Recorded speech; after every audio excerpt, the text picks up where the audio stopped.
Hello, this class we are going to learn the poem Do Not Ask of Me, My Love by Faiz Ahmad Faiz. He was born in Punjab. He was an intellectual revolutionary poet and one of the most famous poets of Urdu language from Pakistan. His varied career as a teacher, army officer, journalist, political leader, trade unionist, and as a brilliant poet won him a wide audience. He was a notable member of the progressive writers movement. Faiz is a poet of beauty and love. His message is the reason of beauty and love in the country. The passion for enjoying the beauty of life, his deep attachment to the love of self and the agony of the world, his love of humanity, his patriotism, his passions for revolution, his sense of justice are all metaphors of agony of love. That agony of love is the soul of his imagination and feeling, an account of which he illustrates the beauty of both worlds with the dissolution of his heart. For Faiz, the testing power of beauty is in its creativity. Beauty is not mere artistic value, it is also social and moral value.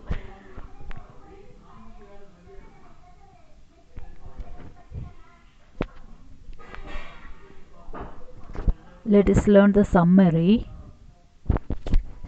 The poem Do Not Ask of Me, My Love. Faiz is said to have recited this poem in Muzaria, a poetic symposium. It depicts the struggle going on in the Faiz's heart between love and patriotism. In this poem, the romantic love of the beloved for contemplation of the misery of the world. The poem is a landmark for it leads Faiz to the consideration of the misery he saw around him related to the freedom struggle in his homeland. The poem can be read in two parts. The first part begins with a couplet or a two-line stanza and is followed by two longer stanzas. In this part, the poet addresses his beloved. He asks his beloved not to expect the kind of love that he had once shown her. In the next stanza, he narrates and describes the way he had viewed life. In that stage of his life, life looked very young and bloomed because of his love for his beloved.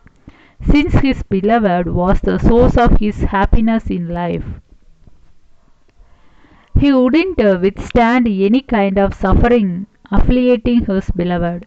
The poet says that the beauty of his beloved bestowed everlasting youth on the spring. He says that the eyes of his beloved were everything to him, and everything else failed to please him then. Therefore, when he was in the company of his beloved, he had thought that the world was his. But in the second half of the stanza, the poet confesses that such an idea was an illusion born out of his imagination. Now, he has come to realize that there are other agonies of the world besides the agonies of love, and there are other kinds of solace in addition to the solace of love.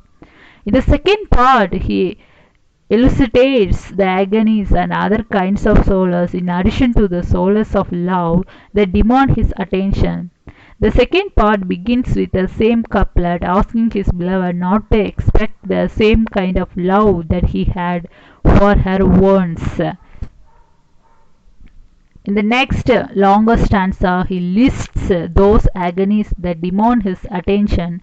They are savagery woven in the silk and stain and gold lace, which are dark curses of countless ages, and human bodies sold in the street and marketplace in blood.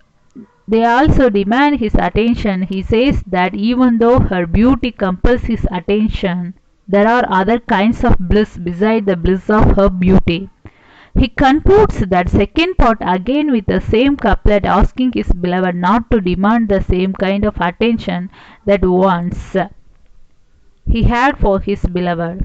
In this poem, the word beloved can be interpreted as his muse, his country, and his concept of beauty or social change. This poem is said to Fayaz' first experiment with bending the love for the beloved into love for humanity, of turning the pain of separation into pain for all those who suffered under the dark bestial spells of uncounted centuries. In the second stanza, he is obviously referred to slavery, slave trade, and prostitution. This is a very small summary of the poem, so learn closely.